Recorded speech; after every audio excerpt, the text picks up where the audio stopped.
here I am just recording some b-roll and you're about to watch one of the most cringe videos that I ever made. Because I want to make those talking head videos in which I talk directly to the camera, to you, and I have a stutter. And when I'm attempting a video like that, the editing is a nightmare. You don't want to know how much I already had to cut out of this video. But I hope you still want to watch it. I hope what I want to say to you comes across.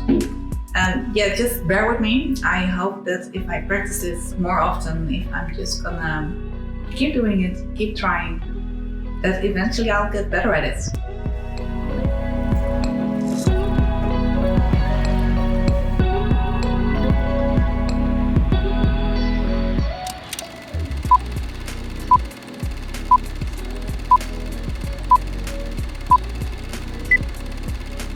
Hi, welcome to Casma Creations. I'm an artist and I often get a question from other artists how I make my reels and my TikToks, and I take that as a huge compliment.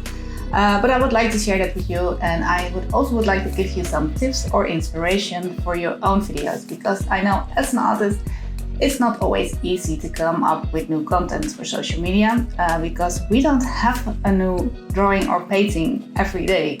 I used to make a lot of time-lapse videos, but I don't make them that often anymore, and that's because I'm not that keen on them. The thing is, when I record every bit of a drawing, I tend to rush that drawing, and that just takes away from the quality of my art. The other thing is that it's very difficult to keep people watching a time-lapse video, because as soon as they see what the drawing is, they're gonna scroll away. When you're editing a time-lapse video, it's a good idea to make the end of the video faster than the start of the video. So as soon as you can tell what you're drawing, that you're gonna wrap it up fast so you don't lose that feel. The most popular of my videos are the videos that are easiest to make. And what I do when I start drawing, I just record every 15 minutes or every half an hour. I just record a short clip, like 30 seconds of myself drawing or my hand drawing just a little bit. And people like that. When you put all of those clips together, you'll get a very nice aesthetic video. And when I have uploaded all those clips in my editing app, I usually make them like 1.5 seconds to 2 seconds long, and I increase the contrast a bit, increase the sharpness a bit, and I add a filter. On CapCut I usually use the dark brown filter, but I tone it down a little bit, that it's not too heavy. And it just gives a very pleasing and aesthetic look. And as promised, I'm gonna give you some more tips about reels that you can make, because I understand as an artist it's very difficult to come up with new content every day or every other day. First of all, you don't need to post a new video every day. You don't even need to post every day. I think it's always quality over quantity. And it's totally okay to repost, because there are millions of people who have not seen that video before.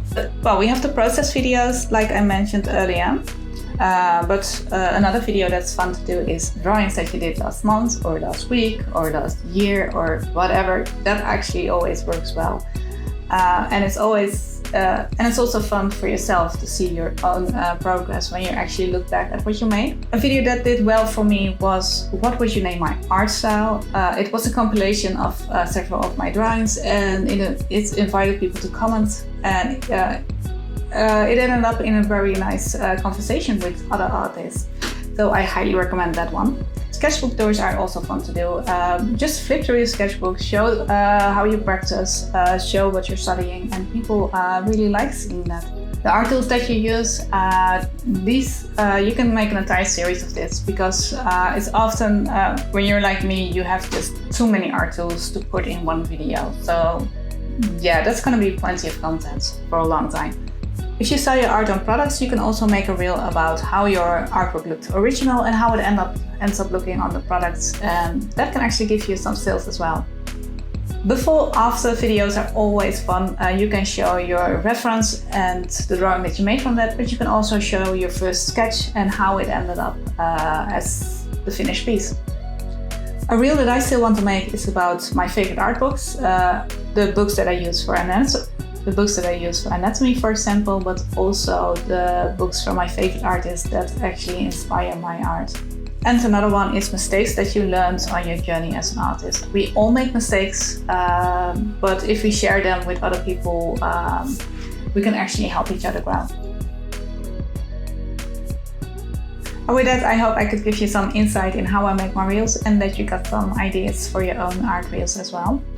If this video was helpful to you in any way, please make sure to subscribe. If you enjoyed it, please give it a thumbs up. If you did not like it, just give it a thumbs down. I value your opinion, and thank you for watching, and I hope I'll see you with the next one.